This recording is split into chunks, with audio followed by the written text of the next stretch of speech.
Hola, bienvenidos. In today's video, we're going to go over these things called possessive adjectives, but specifically their long form. So let's take a look. So as a recap, you've probably already learned the short form possessive adjectives. So these are mi, tu, su, nuestro, vuestro, and su. All of these can be made plural, which is why there's an S in parentheses. For nuestro and vuestro, because they end in O's, their gender can also change, which is why there's a /a. And that's how you express my, your, his, her, your, our, your, but remember, only in España, their, and your, in Spanish. Now, do recall that when you're working with these, the owner decides the box. So if I am the owner, I myself, I would use this box here. The object decides if you need the singular or plural, or in these two cases, feminine or masculine. So let's say it's my book. There's only one, so I would use mi. I would say mi libro. But let's say I had books plural, I would use mis libros plural. Now remember with these, there were a couple rules you learned. They have to go before their noun, so they have to be with a noun. You can't just use them independently. And they agree with their noun. So if the noun is singular, your adjective, your possessive adjective is singular as well. But if it's plural, it needs to change. And again, in these two forms only, the gender could change as well. Okay, so let's move on to these new possessive adjectives, the long form possessive adjectives.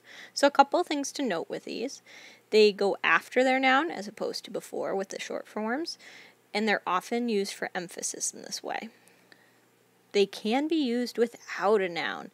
So you're probably like, why do I need more possessive adjectives if I've already got those little short ones? Well, because these ones can be used by themselves, which is the genius part of these. And something else to note, you'll notice just like with the short forms that this bottom row looks very similar to one another, so it's hard to decipher who you're referring to. So to avoid confusion, instead of using these, you can actually use de and then either a noun or a pronoun to clarify who owns something. So like de Paco or de él would be an example. Now what are the actual pronouns? Well, we've got mío, accent on the I, tuyo, suyo, nuestro, vuestro, suyo. You'll notice they're very similar to the other ones, they're just a little bit longer. The other thing you'll notice is that they all end in O, which means they can all change to a feminine form, and they can all be plural. Now the meanings haven't changed from the last chart, so like mío would be mine, tuyo would be yours, suyo would be his, hers, yours, nuestro would be ours, vuestro would be yours, but in Spain plural informal, suyo would be theirs, or yours for another group outside of Spain. So, or formal in Spain. So the meanings haven't changed too much, but the brilliance here is, again, they can be used by themselves. They don't have to go with a noun. The same concept applies as the last chart. So to decide which word to use, that depends on the owner. So again, if it's me, like something is mine, I would use this box here, just like the yo form when you're working with verbs. Now the object will determine the gender and the quantity. So for example, if it's my book, es el libro mío. One book, so mío. But if it's my folder, then carpeta mía would be used instead. If it's plural, carpetas mías. So just be aware that those rules apply because these act like adjectives. They're modifying a noun. Let's take a look at some examples, ejemplos, en contexto. So to show you an example that uses one of these after a noun for emphasis, vas al centro comercial con un amigo tuyo. So amigo would be the noun, tuyo goes after it. So are you going to the mall with a friend of yours? Now, tuyo ends in an O because it's modifying amigo, which is also singular and masculine. So remember, the owner decides the box, so which word you use, and then the item, in this case amigo, would choose the number and gender.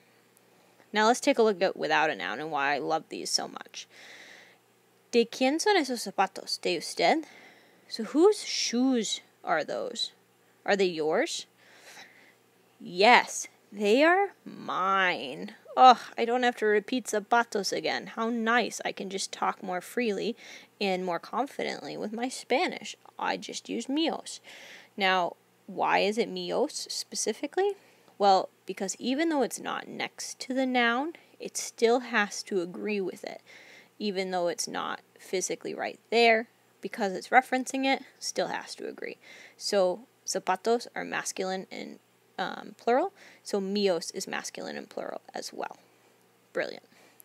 And then lastly, an example of what I was talking about when you can use de in either a noun or a pronoun instead of suyo to provide clarity.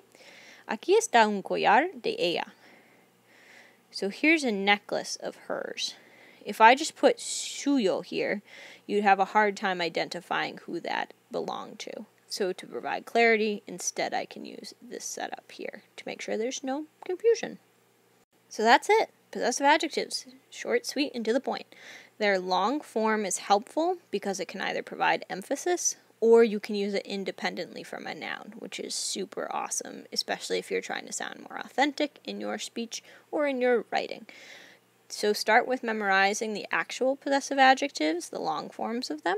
Make sure you got those spellings down. Remember, mío has an accent. And then think about those rules. If it's with the noun, it has to go after, and it can be without a noun. And watch out for agreement, because these do act like adjectives in either of those situations. Gracias, buena suerte, y nos vemos.